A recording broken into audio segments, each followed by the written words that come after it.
2018 Tesla Model 3. I mean, they're dumb names, but it sells out sexy, so it's worth it. With the trunk, the boot space. And I think boot space is the most important thing. That's one thing I like about this, is it has a nice boot space. I think the human compartment area in the back has a bit too much space there, you know. You don't need that much space, because they're just for children and lower people than you. How long to get like a kilowatt with this? How long would it take with a normal plug-in? Well, it's probably best to say like miles per charge per hour or whatever. So if you're plugging into a 15 amp, 120 volt, you can get about 4 miles per hour of charge. If you're NEMA 1450, so it's 240 volts, it charges that. Mobile charger charges a max of 32 amp. So that's about 32 miles per hour of charge. And then if you got a wall charger, that's 48.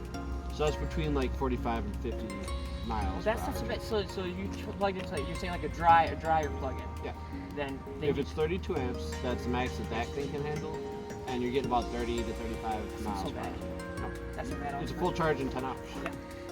And even if you're only doing 4 miles charge, if you stay at a friend's house, you can perfectly find chargers. How do you say, oh, I'm running out of power, should I go to a fast charge? Oh, I'll just plug in my friend's house, you know, that's what I'm saying. So I drive up to a little resort, like a cabin place in Hayward every year. Everyone goes to Hayward. Everyone's always going to Hayward. So I stop at a supercharger on the way there. I usually eat lunch, and by the time I'm done with lunch, it's totally topped off, like 100%.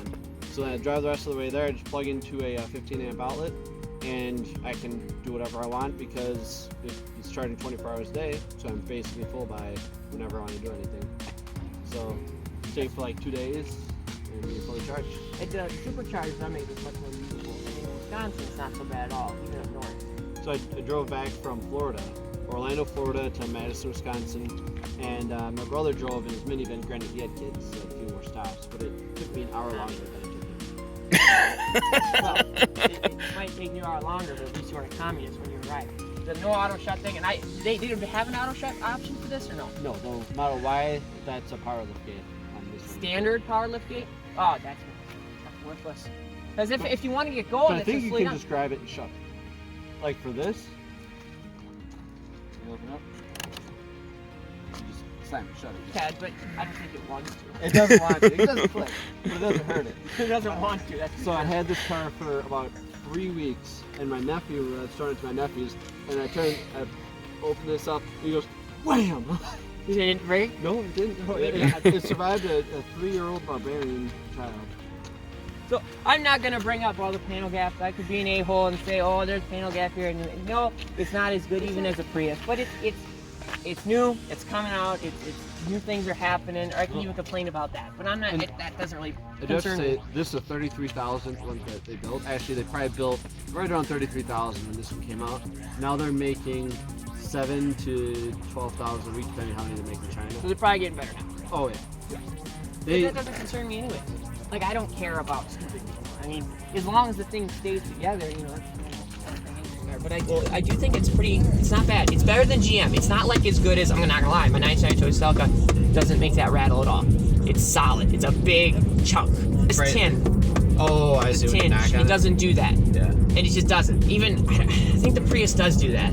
So even nowadays cars, they're just doing that. They're not as good as, if you took a 1980s any Toyota, the interior's a brick. Steel. I mean, well, the interiors are plastic, but they're made slightly better. I'm not saying it's bad. It's better than any product GM product, or even Erica's Hyundai Tucson. It's better than that, but it's not hard to beat a Hyundai. No, it's not hard to beat Hyundai. It's very true, but it's better than, you gotta admit, Hyundai is better than GM. Because I've had so many GMs, and they are the worst in the world. They're just total garbage. Isn't that what killed that Fast and Furious actor? Paul Walker? No, it was a Porsche 9. I can't remember. I can't remember the name, but that was a hybrid Porsche. Oh, it was really? a hybrid supercar Porsche.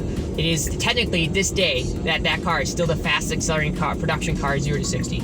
By production numbers, over 2,000 cars. That'll end in 2 years. Tesla's plaid version of Model S. I see. It's funner than the Prius a little bit there, but if I were to choose a Prius over this, I like a good hatchback. I choose the Prius because no hatchback. Now, is it better to drive than the Prius? Well, by far, 0 to 60, you saw 4.5 seconds, a much nicer car to drive in that sense.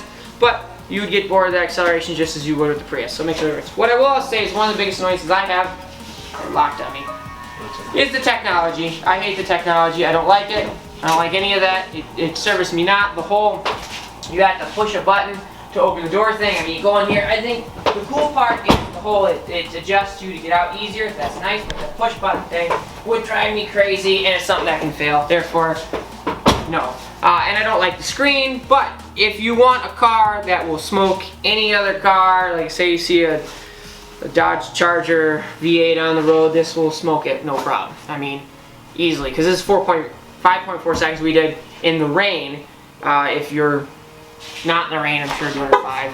So obviously it's better than Essence, but the technology, just for anyone who's like me, who just likes to drive, it's definitely not for you. But the Prius isn't for you either. So I mean, in reality, it's like if you want a Prius, you just want a Prius because it's a good family car. If you want this car, you want it because it's a Tesla. There's no other reason you buy this car. You would not buy this car because, oh man, I need an electric car. Because there's other affordable electric cars that we don't know yet if they're better or not. Like the Chevy Bolt, is that what it is? The Bolt, right? The Bolt. It's cheaper. It's not as fast, obviously, but it's a hatchback. So I'm not a hatchback fan. But we don't know which is more reliable yet. I mean, they're both new, so it's hard to say. I mean, if 5 years, 6 years down the road, this turns out to be a more reliable car, then cool. Then I'd say buy the Tesla. If the Bolt turns out more reliable, I'd say cool, buy the Bolt. But I mean, it's cool. It's cool, and it's EV way. So it's got a cult following. The cult will like this car. I do not. I do not love it. I think it's basically a Prius that is more expensive. But I'll say this to Tesla. While the design for me is it's okay. If they decide to do this, cut the roof line down here, make it less human cargo area capacity, and make it a hatchback, and then cut the two-door right there, and make a nice two-door car that's straight streamlined hatchback, then they got me. Then they have sold me that this car. It is, and I'll probably smoke it and be under 2 seconds, but it's under 2 seconds, and I think under 9 seconds, quarter mile. That is, I'll say that's great. But you know, honestly, you're a rarity though. The people that want to like have that shifting, most people just want to get in a car and have it drive. I know. And that's honestly what Tesla makes cars for. The majority of people. There will be electric cars for enthusiasts like you, but I don't think Tesla ever makes us.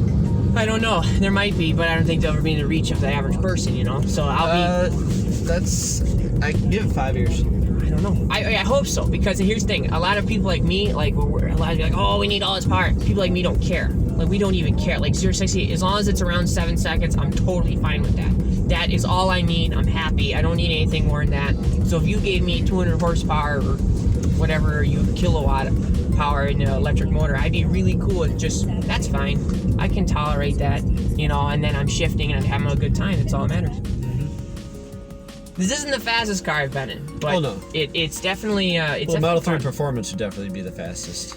That Camaro, a modified Camaro. Actually, oh no, the Dodge. A guy used to work had a Dodge Charger with almost 800 horsepower. That's the fastest car I've been in. And I myself, because he had a cool clock thing on it, so when you hit it, the thing would already go. I myself did 2.9 seconds myself. Oh, no shit? No, because he had drag tires and everything. Oh, You could literally, if you were watching it, you could watch the tires just with your eyes do the twist. No shit. So cool.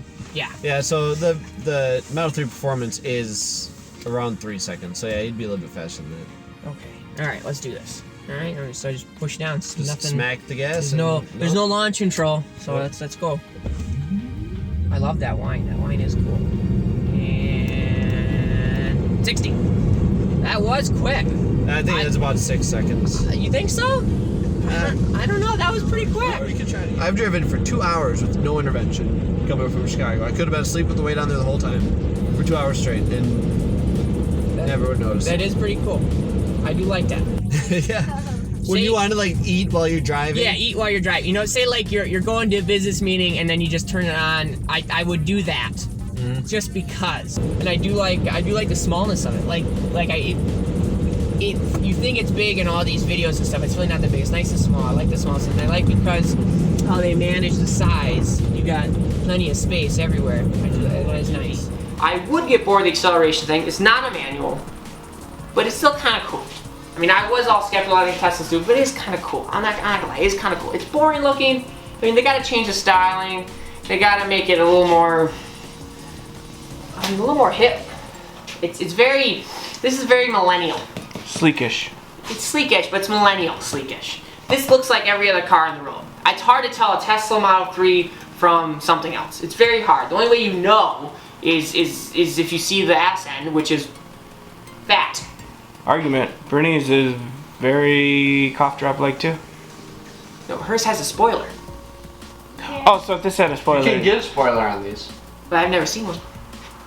I just read, hers has a hood scoop in the front, spoiler in the back, and fat wheel arches. Well, let's be honest. Hood scoop would it have to be a fake hood scoop in the I front. don't care. It doesn't matter. Are It we has gonna a do hood scoop. a conversation about it downstairs at all? Sure, we could do that. It doesn't matter. It has a hood scoop. This is not a sports car, and it has the fat wheel arches. This doesn't have fat wheel arches. It needs fat. That's what I'm saying. Fat wheel arches. You don't need a hood scoop, but make the front end look more aggressive. You know, maybe put some cool what are they called? Splitters, front splitters. Put a front splitter up there. Cut the roof line right here, down here. Hatchback, big fat wheel arches. Spoiler that does not move. That's important. Two-door, coupe looking thing. Same thing. Make it a coupe. And they sold you. Then they sold me. Would I enjoy it for a month and then I get bored and then be like, I'm gonna go back to myself because it's not a manual. And you're not gonna get enthusiasts like me to switch. There's no way you could tell me that this is better because it's not a manual. There's just no way. I'm bored. But it is cool. I'm not saying it's not cool. It is cooler than a Tesla or Prius. It's cooler than a Prius, no doubt. And it's funner than a Prius. Not as practical as a Prius, but cooler and funner. That's that. It's still a good car. I'm not saying it's a bad car. It's just not a car for enthusiasts like me. It's better than that Hyundai Tucson. Better than the Hyundai Tucson. What about maintenance costs? Maintenance costs is true. We don't know what maintenance costs are though Yeah, yet. we do. You've only had this car for 2 years. This car is only 37,000 miles. There's cars at 100,000 miles. okay, but my car has 360,000 miles, and that car's had hardly any maintenance. The other Prius. It's hard to say. You can't say because that's a hardly Oil maintenance. changes. It's 20 bucks. It's 20 bucks. How much do your tires cost? Same as any other car. That's a Michelin you put on any car. See here. How big is those tires? That's it. Well, how big is it? The tire. It's a 19-inch. Okay, so mine's an 18 or 15-inch wheel, and that tire costs $45. How much does that tire cost? You tell me that's a $45 tire. I know not, because I know Brittany's 17 inches costs $60. I have to look at. I know it's more than that. There's no reason for this car to have 19-inch wheels. We should have a debate downstairs. You should finish this video up, and you can go debate downstairs. I have no problem with you doing that. It's a gimmick. It's a pretty cool gimmick. I like it.